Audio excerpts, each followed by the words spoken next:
नमस्कार, मैं हूं नरेंद्र पांडे और आप जुड़े हैं हमारे साथ एससीजी न्यूज पर।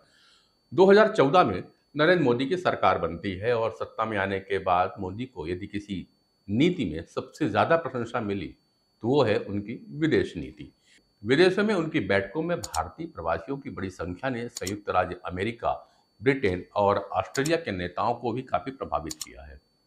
वैश्विक मंदी के बीच भारत की आर्थिक वृद्धि और महामारी के बाद भारत की स्थिर अर्थव्यवस्था को विभिन्न देशों के विशेषज्ञों द्वारा काफी सराहना मिली थी।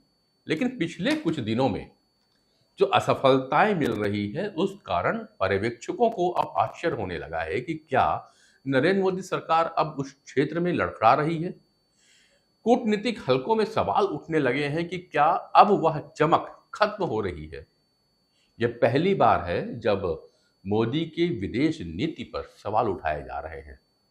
झटका तो तब लगा जब भारत अमेरिका संबंधों में तनाव उत्पन्न हो गया, जो वर्तमान में सबसे महत्वपूर्ण संबंध है, क्योंकि अमेरिकी धरती पर सिख चरमपंथी नेता गुरपतवंत सिंह पन्नू की हत्या की साजिश में भारत का कथित संलिप्तता सामने आई। भारत ने कनाडा के आरोपों को चुनौती दी, लेकिन अमेरिका के आरोपों के बाद मामले की गहन जांच करने पर सहमत भी हो गया।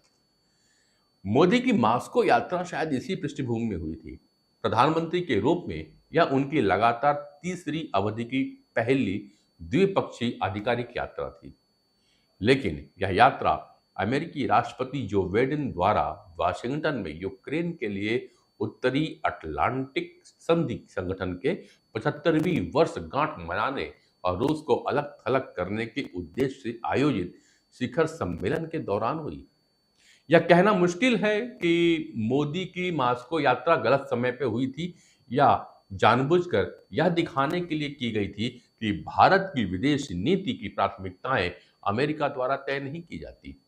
जैसा कि अनुमान था, इसके कारण अमेरिका और यूक्रेन की ओर से विरोध प्रदर्शन हुए। जब यूक्रेन में एक स्कूल की इमारत पर मिसाइल गिरी और कई बच्चे मारे गए तो मामला और बिगड़ गया। मिसाइल का स्रोत तो पता नहीं चल पाया, लेकिन माना जा रहा है कि रूस ने इसे दागा था। यह त्रासदी उस समय घटित हुई जब मोदी द्वारा रूसी राष्ट्रपति व्लादिमीर पुतिन को गले लगाने की तस्वीरें अंतर्राष्ट्रीय मीडिया में सुर्खियां बटोर रही थी। भारत में अमेरिकी राजदूत एरिक गारसेटी ने कहा कि संघर्ष के दौरान रणनीतिक स्वायत्तता के लिए कोई जगह नहीं है। यूक्रेन के राष्ट्रपति व्लादिमीर जेलेंस्की ने कहा कि दुनिया के सबसे बड़े लोकतंत्र के नेता इन दिनों मॉस्को में दुनिया के सबसे खूनी अपराधी को गले लगाते देखना शांति प्रयासों के लिए एक विनाशकारी झटका है। भारतीय अधिकारियों ने यह तर्क देने का प्रयास किया कि यह अपेक्षा करना अवास्तविक है कि भारत यूक्रेन युद्ध को प्राथमिकता देने के लिए अपने राष्ट्रीय हित को त्याग कर देगा। उधर मोदी ने उज्बेकिस्तान में एक शिखर सम्मेलन के दौरान पुतिन से की गई अपनी टिप्पणी को मास्को में फिर से दोहरा दिया। उन्होंने कहा कि युद्ध के जरिए मुद्दों को सुलझाने का समय नहीं है, लेकिन इसका वांछित प्रभाव नहीं पड़ा। भारत ने जल्दबाजी में प्रधानमंत्री की यूक्रेन यात्रा की योजना बनाकर अपनी दिशा में एक और सुधार किया। एक पूर्व भारतीय राजदूत ने कहा कि यूक्रेन से अधिक इस यात्रा का उद्देश्य शायद अमेरिका को खुश करना था, जो मोदी की रूस यात्रा और वाशिंगटन में नाटो शिखर सम्मेलन के समय के मेल से बेहद नाराज हुआ था। इन दोनों यात्राओं से पहले एक और झटका लगा जब क्षेत्र में भारत के सबसे करीबी सहयोगी बांग्लादेश के प्रधानमंत्री शेख हसीना को सत्ता से बाहर कर दिया गया। उनके अचानक हटाए जाने से नई दिल्ली पूरी तरह से अचंभित हो गई और इससे उसकी सीमा पर गंभीर सुरक्षा चिंताएं उत्पन्न हो गई तथा ढाका के साथ उसके भविष्य के संबंधों को लेकर के भी चिंता की लकीरें खींचने लगी। लेकिन इससे मोदी का ध्यान अपनी योजनाबद्ध पूर्वी यूरोपीय यात्राओं पर जाने से नहीं हटा। मोदी की यूक्रेन यात्रा को एक शांति मिशन के रूप में देखा गया तथा भारतीय प्रधानमंत्री की भूमिका को एक संभावित शांति निर्माता के रूप में भी देखा गया, क्योंकि उन्हें रूसी राष्ट्रपति का भी विश्वास प्राप्त था। लेकिन इससे पहले कि वह कीव का दौरा कर पाते, यूक्रेन ने रूस पर अपना हमला तेज कर दिया और रूसी क्षेत्र के अंदर कई ठिकानों को निशाना बनाया गया। इससे पुतिन का रुख और सख्त हो गया और उन्होंने घोषणा की कि अब वह शांति के पक्ष में नहीं है।